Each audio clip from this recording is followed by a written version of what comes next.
Ang soybeans actually ang pinaka-importanting component ng pagkain ng hayop, manok, isda, sapagkat mataas ang protein content nito.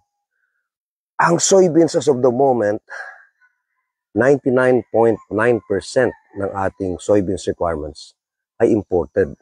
So dahil imported, mahal. At dahil mahal ang soybeans at importante siyang component ng feeds ng manok ninyo, baboy, at saka iba pang alaga, isda, mahal din ang feeds. So, ang ginagawa natin ngayon, ito yung eksperimento ko. Ito yung Canadian soybeans variety. Isa ito sa mga 5 bagong varieties na tinatanim ko rito sa aking trial farms sa Paco, Kidapawan City.